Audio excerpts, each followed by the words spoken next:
So our last video in this series was about the Grand Kai, who is the highest ranking of the 5 lower Kai. So the deity that ranks just above the Grand Kai is the Supreme Kai, so that is what we're going to be talking about in this video. Now some of the things we're going to be looking at include how they're born, how powerful they are, as well as the role that they play in the universe.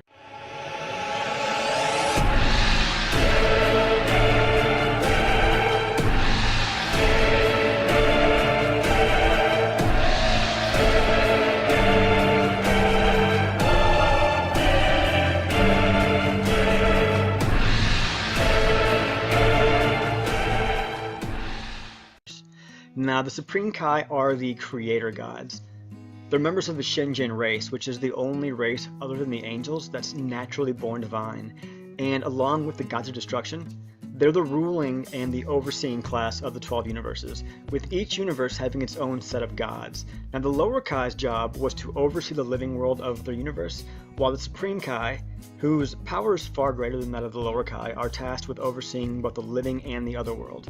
Now, like all the Shinjin, the Supreme Kai are born from the fruit produced by the Kaiju tree on their home world Kaishin. However, most Shinjin are born from the common fruit. The Supreme Kai are born from the extremely rare golden fruit. Now, Dragon Ball is very inconsistent when it comes to the way that this whole structure thing is set up, but officially, there should only be 3 Supreme Kai in each universe. 1 active Supreme Kai, their attendant, and then 1 that's inactive. And then when one of them dies, a new one will grow from the Kaiju tree. However, in Universe 7 at one point in the past, there were 5 of them. Like the lower Kai, there was 1 for each of the cardinal directions, north, south, east, and west, and a Grand Supreme Kai that was over all of them, kind of like the lower Kai, until Majin Buu absorbed all of the Supreme Kai other than Shin. There's only 3 of them now, Shin, Old Kai, and Kibito. Now from this point forward though, in this video, we're going to be treating it like Universe 7 was during Dragon Ball Z with the 5 Supreme Kai. Now, it is important to understand too that the golden fruit always produces a Supreme Kai, but not all Supreme Kai are born from the golden fruit. As Zamasu was formerly the North Kai of Universe 10, and the Supreme Kai of Time was also a lower Kai until she raised Toki Toki to adulthood, when she was elevated to the level of Supreme Kai for doing that. Now, like the lower Kai, there is 1 Supreme Kai for each quadrant of the universe, and they're overseen by a Grand Supreme Kai. As the creators, they have the ability to provide the catalyst for life and for planets to be born, as opposed to the gods of destruction, whose purpose is to destroy life and planets, with both of their duties keeping the universe in balance. They have the ability to trigger the events to create a new planet, but they can also just divide planets up to increase the number of planets, and they can also just create life, or they can transfer life from one planet to another. While their main duty is to just watch over the planets, which they do with the assistance of the lower Kai.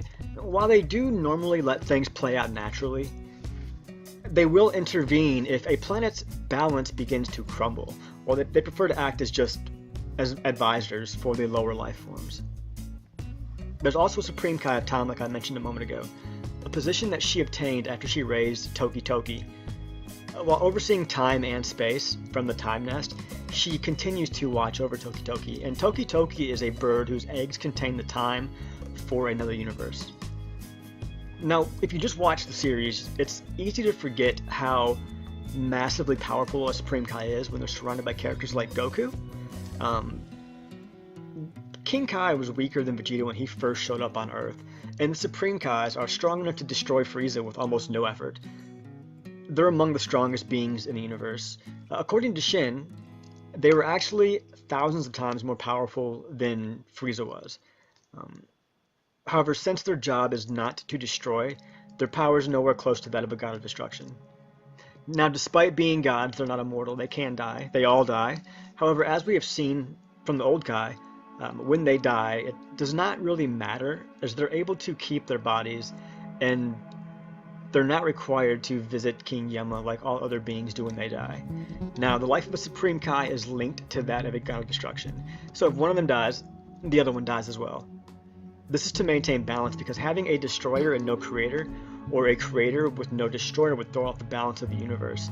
Although this does kind of contradict the whole them being able to die thing, but It's Dragon Ball, it's inconsistent. Now, to display the position, each of the Supreme Kai wear a set of Potara earrings. These are the earrings that are used for the Potara fusion, obviously, which we've seen several different examples of with Vegito, Kefla, Merge Zamasu, and Kibito Kai. And while the fusion does wear off if it's used by mortals, when a Kai uses them to fuse, the fusion is permanent. Now, while there's only 5 Supreme Kai in each universe, there are other beings that are just below Supreme Kai that aren't quite Supreme Kai, but that could become Supreme Kai. Kind of like when Zamasu was an apprentice of Gowasu. He was not a Supreme Kai, but he was going to be. And there's several different ranks, and I will talk about those in the next video in this series. But that's all I've got for you guys this time. Don't forget to like, subscribe, share, comment, and I'll see you guys next time.